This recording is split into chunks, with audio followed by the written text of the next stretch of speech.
All-Star Western featuring El Diablo, Jonah Hex, and Batlash. Issue number 10. What shocking truth made the town he saved fear Jonah Hex? Cold-blooded killer, vicious, unmerciful hellion, without feeling, without conscience, a man consumed by hate, a man who boded evil. That was Jonah Hex. Welcome to paradise. It's Jonah Hex, bringing in two of the Raiders. Yeah, but they sure ain't Raiders anymore. Ah, shucks, Ma, I want to see who Jonah killed.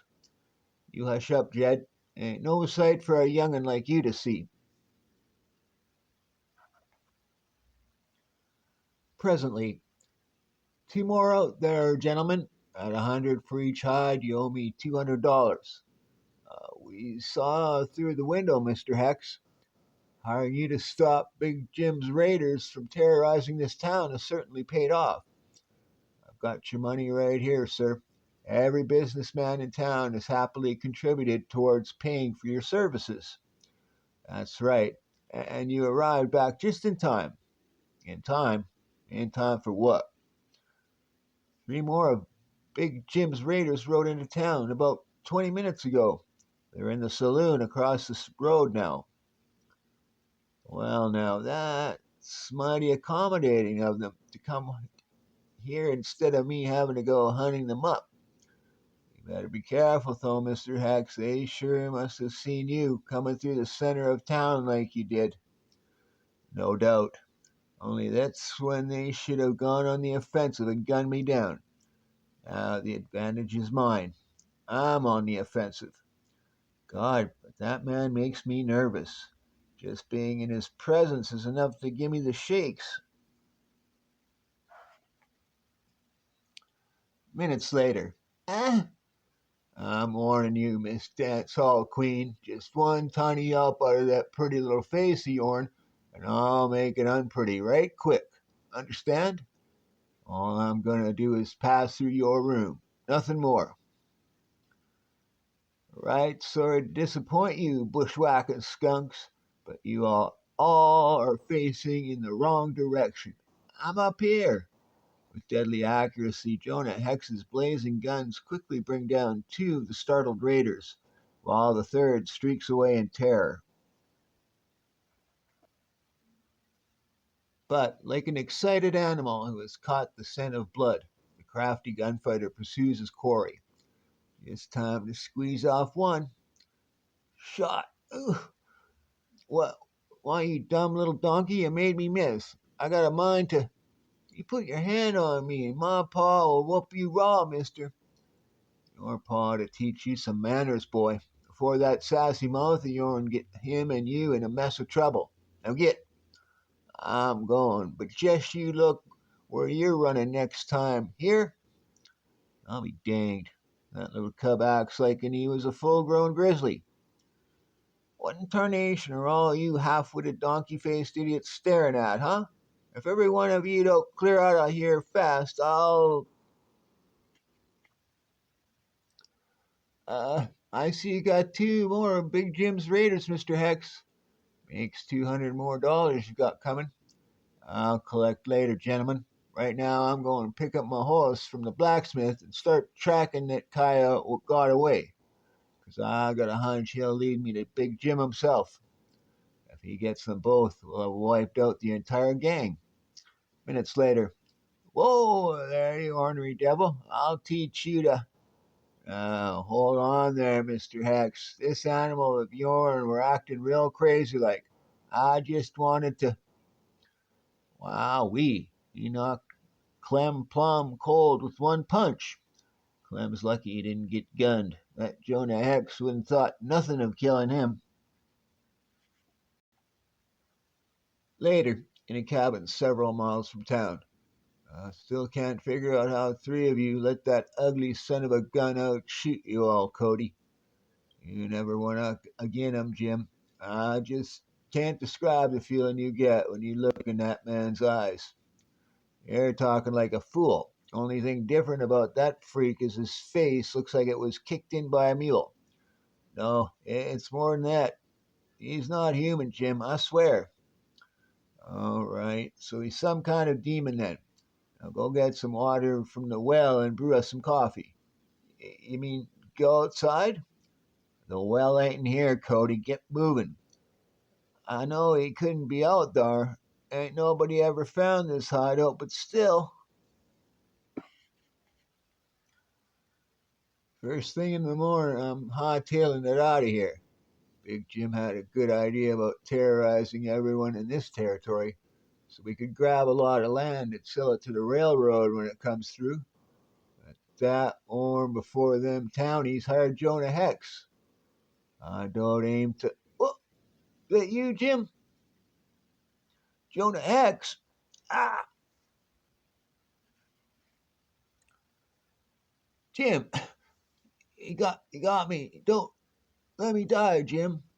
Suddenly, the quick, loud sound of a gunshot mutes the cries of Big Jim's Confederate, and there follows an eerie stillness until the unnerved gang leader bolts towards another window. The back way. That kill crazy butcher is waiting out front, so Huh? It's him. Ow, the blazes. All right, you scraggly faced devil, I'm ready for you. A rotted tree stump. I was shooting at a tree stump. No time to reload. Gotta make it to my horse. I did it. Now let him try and catch me. I know every inch of these woods better than any man alive. He'll be stumbling around in that darkness back there for hours yet. Sometime later, as Big Jim rests his exhausted animal, the moon's finally coming out from behind the clouds. Lucky I lost Hex when I did. No, it can't be. Cody was right. That man's akin to the devil. His body now soaked in sweat, the once confident gang leader spends the next few hours hiding like a trapped animal in the dense underbrush. Finally, as the inky blackness of night gives way to sunlight, a farm. Maybe there's still a chance. He's watching, though. I know he's watching me from somewhere. Having fun. That's what that madman is a doing. I knew it. Blast his ugly hide. Anytime you're ready, skunk. But when Big Jim emerges from the farmhouse, all right, Jonah, I'm ready. Ready to blow a hole through this woman's head less than you drop your gun belt. Huh? You think I care what happens to that Ma! What the? You again? Don't let him hurt Ma. Ma, please. Doggone, yesterday you tripped me and let one stinking sidewinder get away. Now you want me to. You gotta help her, mister. You just gotta. Please. I guess I'm the only way I'm going to shut this little cub squealing is to let you go, skunk. That's more like it, Jonah. Now just stay where you are. As Big Jim rushes to freedom, Jonah's hand slowly moves toward a sheathed knife hidden at the back of his neck, and skillfully he hurls the steel blade in the direction of the fleeing gang leader. Uh,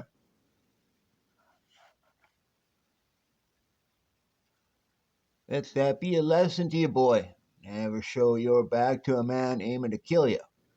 Let's get your ma inside the house. Never yet saw a female that didn't faint dead away whenever things got a mite out of hand. You know something, mister? You ain't half as ornery a polecat as I thought you were. Presently, incidentally, cub, where's that paw of yourn you warn't going to get to what me yesterday? Ah, I ain't got no paw. I guess I'm about the biggest liar there is in the whole territory.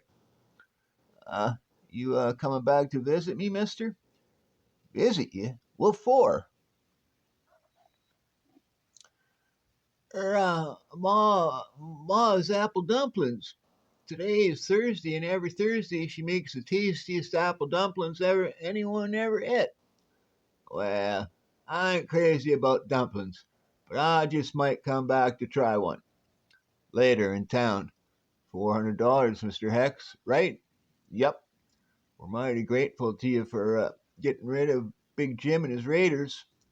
He made a Paradise Corner a fit place for decent folks to live in again, Mr. Hex. That farm where I told you I finished off Big Jim. What happened to that boy's pa who lives there? Killed in an Indian raid long time ago. Been rough going for that widow ever since. She owes 300 in back taxes right now. Probably going to lose that farm. Yeah, you see to it she don't. Huh? Why, of course, Mr. Hex. One thing more. I've been thinking of settling down myself somewhere. And you got a house on the edge of town that's just what I've been looking. You want to live in Paradise Corners? Uh, that house was sold, or just this morning it was sold, as a matter of fact. It were, eh? Yes, sir. And there isn't another house in this whole territory that's for sale. Not one. You'd be more well than welcome to live in Paradise Corners if there were a place available, Mr. Hex. Ha! You men don't think I actually would have wanted to live around this stinking desert hole, did you? I wouldn't even want to die in a place like this. Ugh, a savage like that living among civilized people like us? No, sir. I guess the poor freak was to live somewhere. But can you imagine what would happen to property values if he ever moved in? I say he should go live with his own kind. Sometime later, as soon as I stop by and say goodbye to that young cub, I'll make their tracks out of here pronto. There's the farm now. I can almost smell those apple What? Pow! Whirling his stallion quickly into the brush, Jonah leaps to the ground. Shot came from behind those rocks. I'll circle around and come up behind that bushwhacking skunk that fired at me. And soon. Don't you move one little muscle, mister. Just throw me over that rifle real easy like. What's that? You're the little cub's mother. That's right. And you're the murdering hellion that's become a hero to my son. I put that bullet through your hat to show you that you're not welcome round here. I can't figure why you thought I was coming by to visit you or your sassy little whelp. I don't like either of you. Minutes later, psst, hey mister. Oh, it's you. Ain't Ma the most ungrateful critter you ever done seen? She don't care that you saved her life 'cause she's aging me joining up with you. Joining up with... Are you loco, cub? Now get on back with your ma where you belong. Huh? I won't be any trouble if you take me with you, honest. I thought you sort of liked me, mister. Like you? I hate you, boy. Hate you like poison. Soon after, the end.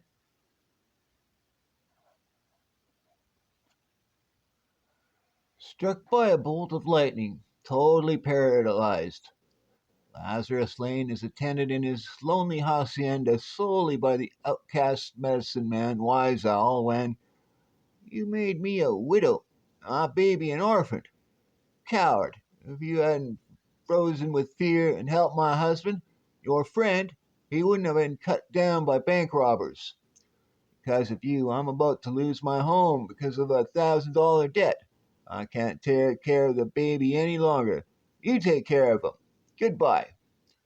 After the young widow's sobbing departure, Wise Owl tosses magic powder into the fireplace, and as the flames leap high, utters an ancient chant. Ee-yay-ya! The Great Spirit will not let even the living dead rest until he has discharged his debt. He will cause a dead Hulk to rise. Yeah, yeah. And become the Dark Rider known as El Diablo, lashed by the searing fires of hell to undo what he has done. The Devil's Secret. Later, as the haunted horseman gallops under a cliff, his steed somber rears. It's the deputy. He is dead, and a poster pinned to his badge. El Diablo leaps from his snorting mount and unpins the ominous poster. Reward, the python, the viper, the rattler. As the dark rider returns to his horse, blazing lead sears down at him. That snake gang killed the deputy. Now they're trying for me. $1,000 each for the capture of the killers. Totals 3,000. More than enough to pay the widow's debts, and even hell won't stop me from collecting. Relentlessly, the haunted horseman trails the outlaw gang. The snake gang is careless about leaving their tracks like they were having fun, toying with me, sure of ambushing me. But that won't stop me. No matter what happens, I will keep going. Suddenly, like an uncoiling snake, the python, you sure stuck your neck in the noose, just like the rattler figured when he left me behind to trap you. As the python's strangling grip crushes the life out of El Diablo, you ain't gonna collect no $1,000 on me, dude. Not where I'm gonna send you. You're half dead already. I'm gonna finish the job. With his last breath, the dangling victim lashes out at his leering tormentor. Yeah, they'll never even find your remains. Help, help, I'm caught in quicksand. Don't make a move or you'll sink in even faster. Instantly dropping to the ground. Help, I'm going under. Help. Grab hold of my bolo. I'll pull you out. But under the inexorable suction of the yawning gulf. Hold on, don't let go. Help, help. Fingers slipping. Suddenly the subterranean gurgling ceases.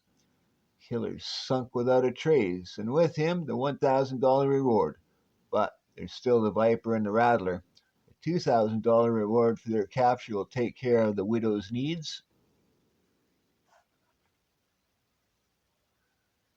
On his grim pursuit, El Diablo's horse warily treads across a swaying bridge over frothing water, but the bridge has been cut, and he must have done it after they crossed, leaving it just strong enough to hold our weight for a couple of seconds. Plunging into the turbulent depths, looks like the Viper sprung this trap. Here he comes to carve his initials on me. Again, the haunted hunter becomes the hunted. He's going for my throat. With a desperate lash of his fist, broke his death grip, to El Diablo's dismay. We must have been fighting on the edge of an underwater whirlpool. The killer's being dragged down into it. I've got to yank him back. But despite the swimmer's frantic effort, pull's too strong. Can't go any nearer without being dragged down myself. The whirlpool's bottomless, and the Viper's going down all the way. Finally fighting his way back to shore on his waiting horse, the second killer, and the second reward, sunk without a trace.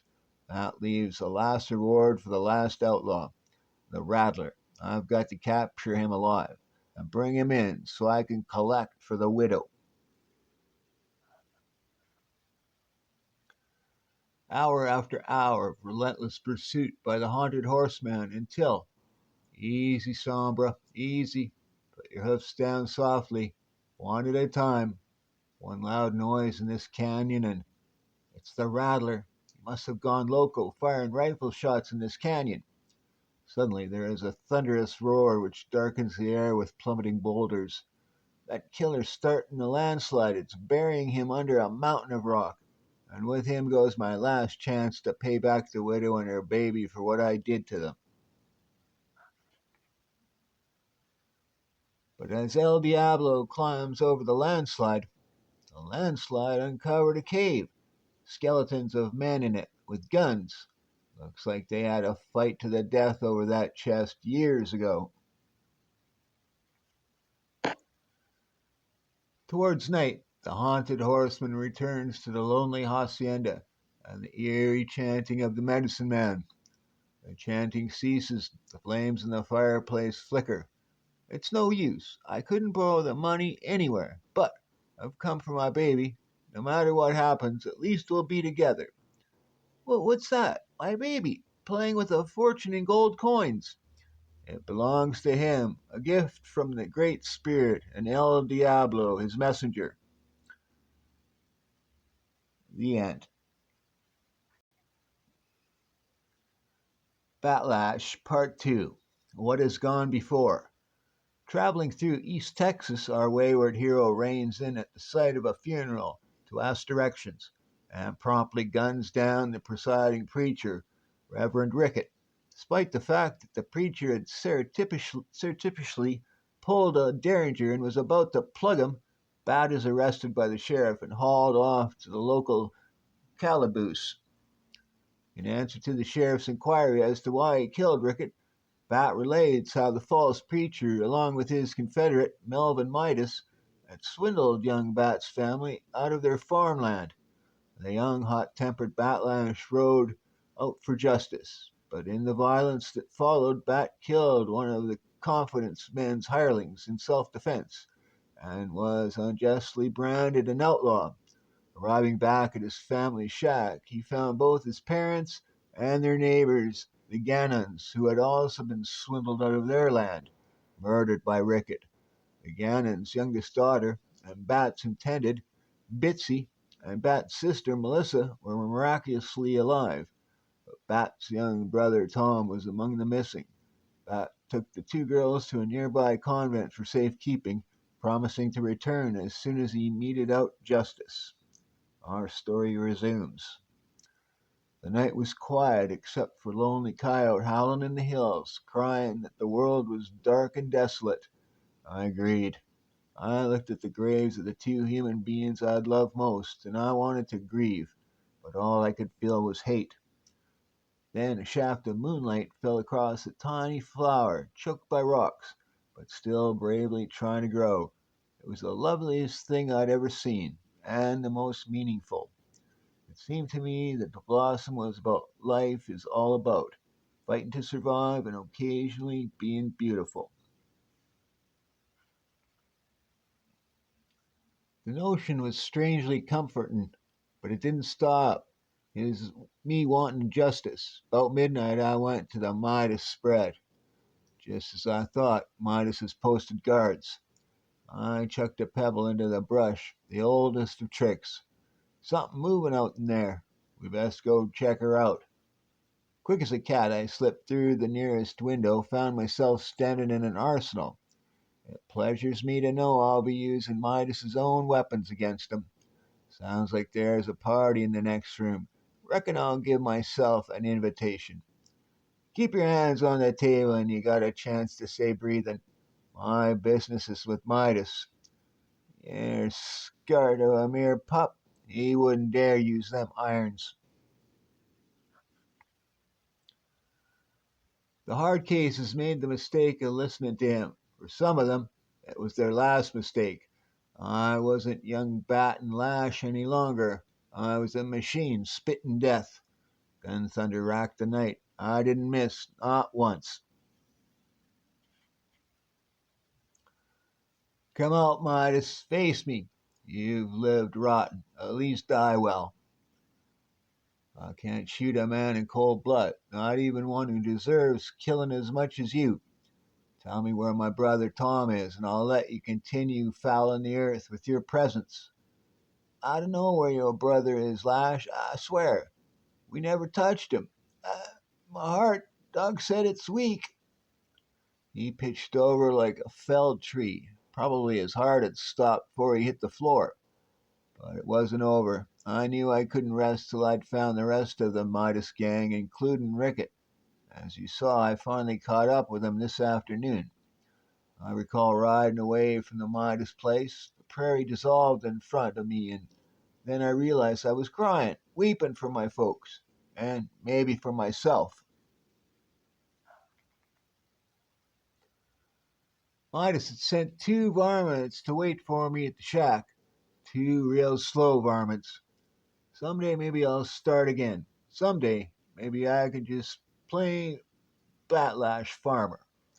Seems to me I was a nice fella a few hours ago. I kept looking for Rickett, doing my best to keep out of trouble. The trouble had gotten to be a habit. One day in Abilene, I sat in on a crooked poker game.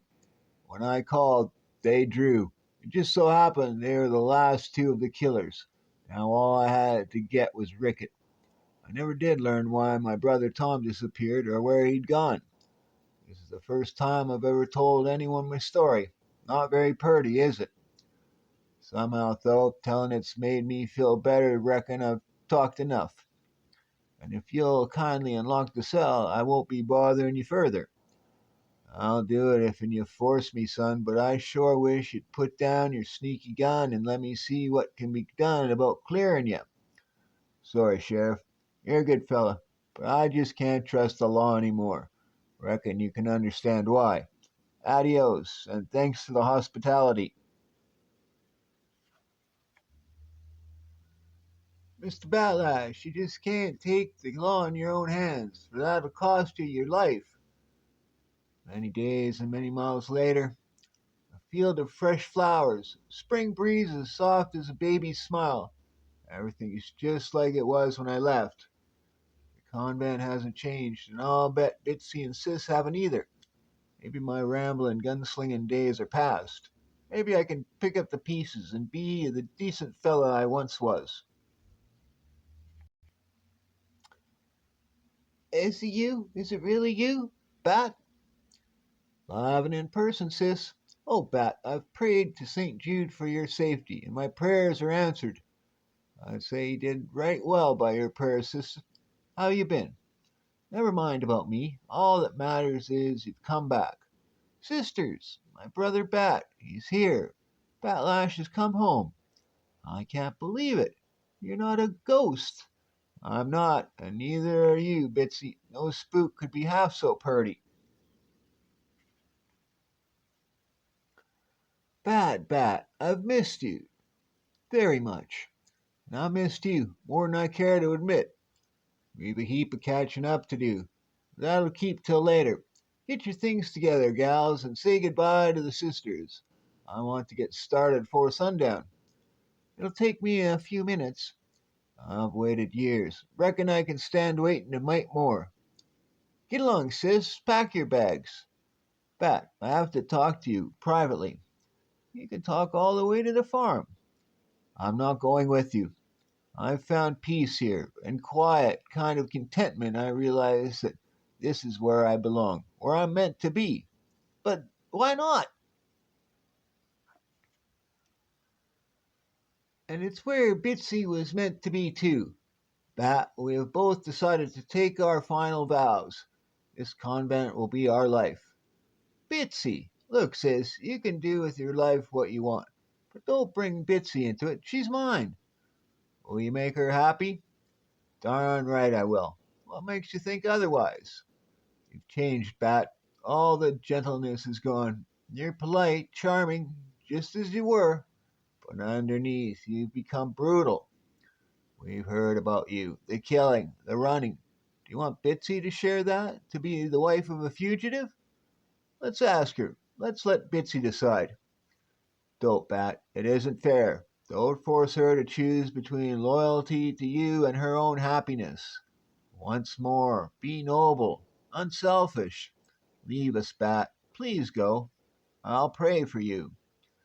I don't need your prayers. Don't need 'em and don't want 'em. And in the convent chapel.